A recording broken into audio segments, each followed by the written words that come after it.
When you study Scripture, you find many examples of believers who dared to trust God so completely that they lived courageously. They dared to be faithful to God and live boldly for Him. Hi, I'm Chris Montgomery, Senior Pastor at Fraser Church. Welcome to Fraser 365. Thank you for joining us as we examine some of the most faithful and courageous heroes of Scripture. We hope this study challenges you to live boldly for Christ today.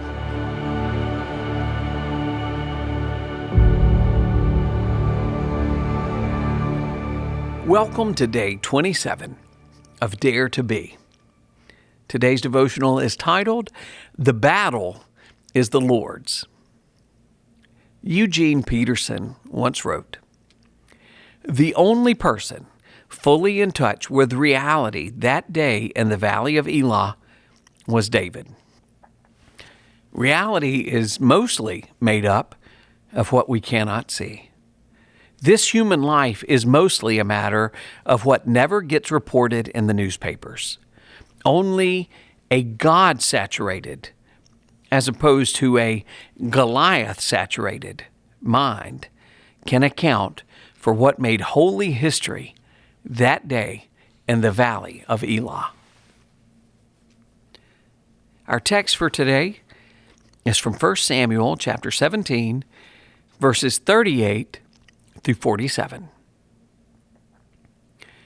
Then Saul clothed David with his armor. He put a helmet of bronze on his head and clothed him with a coat of mail. And David strapped his sword over his armor. And he tried in vain to go, for he had not tested them. Then David said to Saul, "I cannot go with these, for I have not tested them." So David put them off. Then he took off his staff in his hand and chose 5 smooth stones from the brook and put them in his shepherd's pouch. His sling was in his hand, and he approached the Philistine. And the Philistine moved forward and came near to David with his shield bearer in front of him. And when the Philistine looked and saw David, he disdained him, for he was but a youth, ruddy and handsome in appearance. The Philistine said to David, "Come to me, and I will give your flesh to the birds of the air and to the beasts of the field."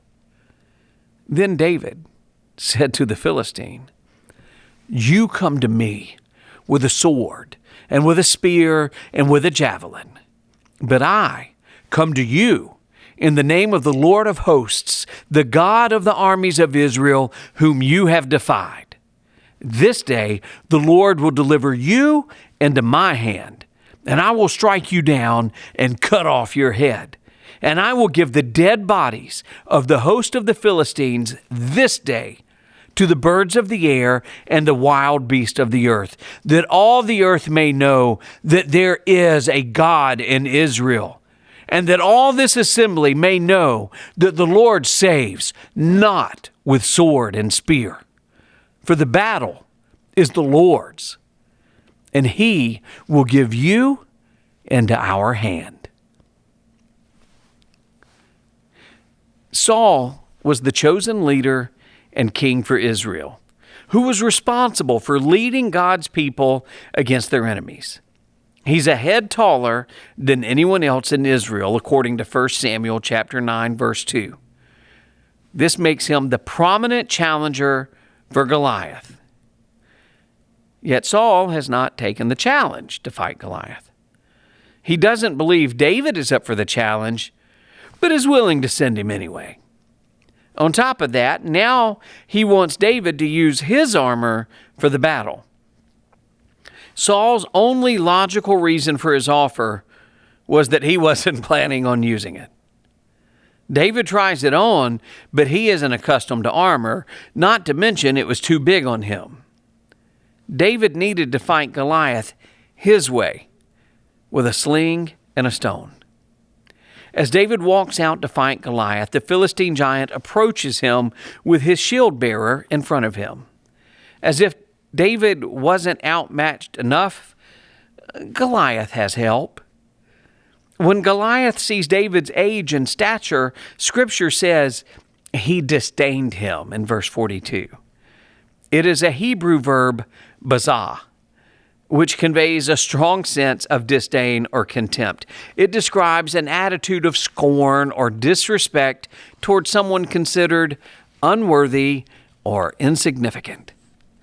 Goliath looked at David like he was nothing, but David knew God had put his favor on his life.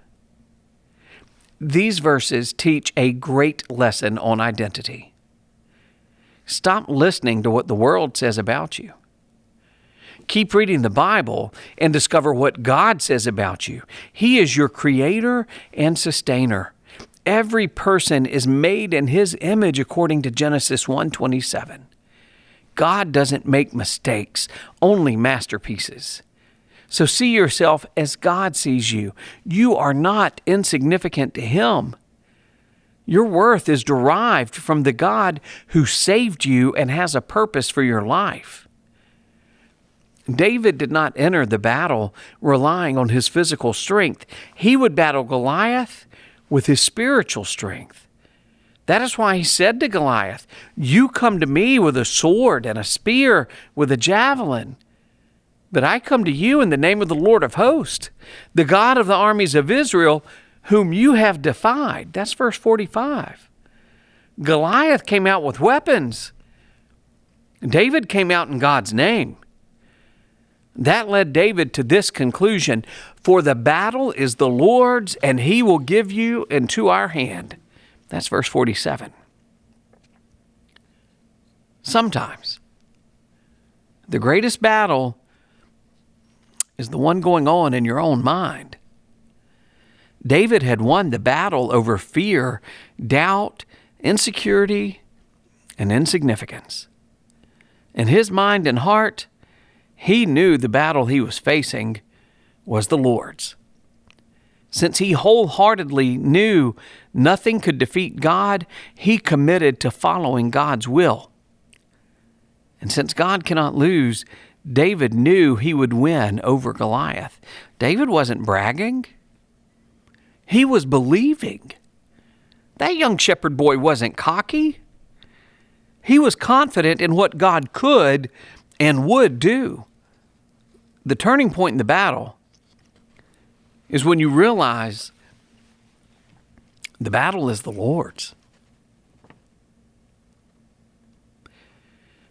Some questions to consider. How overconfident do you think Goliath was when he first saw David? What level of faith and commitment did David need to push past everyone else's doubts about his ability to win? And finally, how can you surrender your will to God and realize the battle is the Lord's? Thanks for joining us. Have a great day.